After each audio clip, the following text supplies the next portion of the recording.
नमस्कार दोस्तों, मैं हूं आपके साथ हर्ष भारद्वाज। लोकसभा चुनाव के नतीजों ने कई सियासी दलों का वजूद हाशिए पर ला दिया है। अपने सियासी सफर के अंतिम पायदान पर पहुंच चुकी बीएसपी भी उनमें से एक है।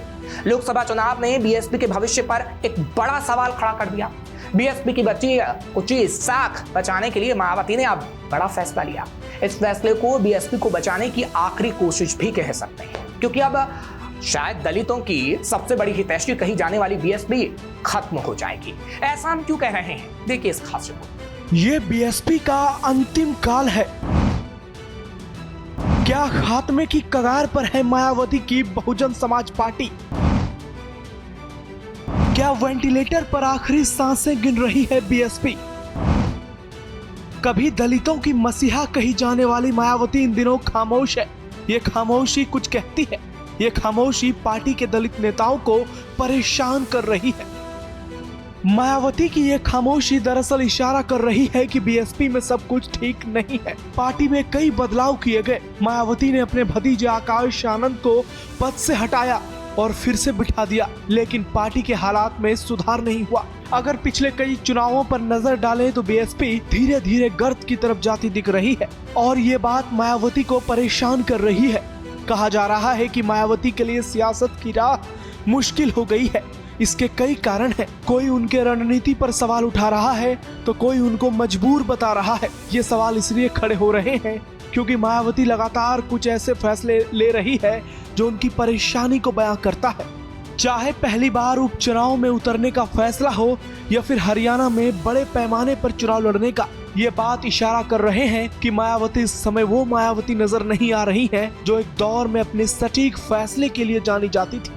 दरअसल देश के 3 राज्यों में आगामी विधानसभा चुनाव को लेकर सरगर्मियां बढ़ गई है। महाराष्ट्र, झारखंड और हरियाणा में चुनाव होने हैं, लेकिन यूपी की सीमा से लगती राज्य हरियाणा यूपी के सियासी दलों के लिए भी बेहद अहम है। चुनाव को लेकर सभी दलों में हलचल तेज है। बीजेपी ने जहां 2 दिन पहले ही गैर जाट समुदाय से आने वाले मोहन लाल बड़ौली को हरियाणा का प्रदेश अध्यक्ष बनाने का फैसला लिया, वहीं इससे पहले लोकसभा चुनाव में गठबंधन के तहत एक साथ चुनाव लड़ने वाली आम आदमी पार्टी और कांग्रेस ने विधानसभा चुनाव में अलग अलग लड़ने का ऐलान कर दिया था। और अब हरियाणा चुनाव के लिए बीएसपी ने भी अपनी कमर कस ली है। बीएसपी ने हरियाणा विधानसभा चुनाव 2024 से पहले अभय चौटाला की इंडियन नेशनल लोकदल के साथ गठबंधन की घोषणा कर दी है। जानकारी के मुताबिक पार्टी हरियाणा की कुल 90 में से 37 सीटों पर चुनाव लड़ेगी, जबकि बाकी बची तमाम सीटें यानी 53 सीटों पर इनेलो चुनाव लड़ेगी। देश के सबसे बड़े सियासी सूबे की सियासत करने वाली मायावती के इस फैसले ने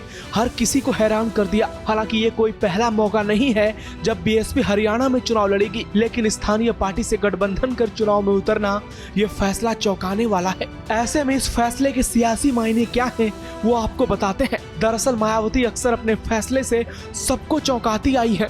कभी यूपी में ब्राह्मण, दलित और मुसलमानों को साथ कर सियासत करने वाली पार्टी इस समय यूपी में वोट कटवा पार्टी कहलाने लगी है। सियासी भाषा में कहें तो पार्टी इस समय वेंटिलेटर पर है और अपने वजूद को बचाने के लिए कड़ा संघर्ष कर रही है। हर किसी का मानना है कि मायावती का काडर उनसे दूरी बना चुका है और उसके कोर वोटर्स भी बीजेपी और सपा में बट गए हैं। हाल में हुआ लोकसभा चुनाव इसका सबसे बड़ा उदाहरण है। हाल के दिनों में प्रदेश में सपा प्रमुख अखिलेश यादव विपक्ष का प्रमुख चेहरा बन चुके हैं। ये भी मायावती के लिए एक बड़ा झटका है।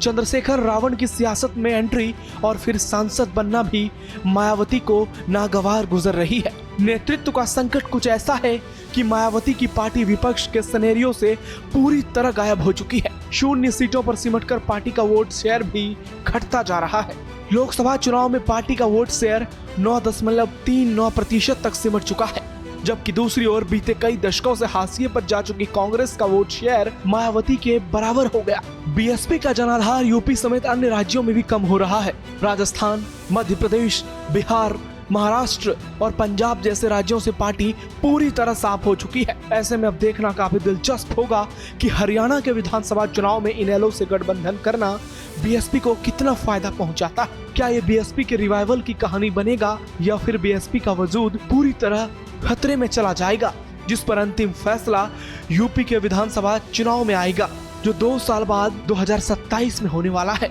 लेकिन हरियाणा में 37 सीटों पर चुनाव लड़ने का फैसला यूपी में मिली हार पर पर्दा डालने के लिए तो नहीं है।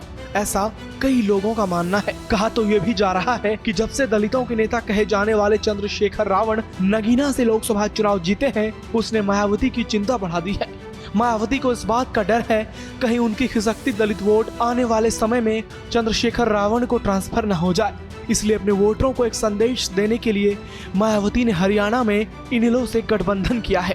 हालांकि 3 महीने बाद ही चुनाव होना है, जिसके फैसले ये तय कर देंगे कि मायावती यूपी की सियासत में अपनी जमीन बचा पाएंगी या फिर पूरी तरह खो देंगी।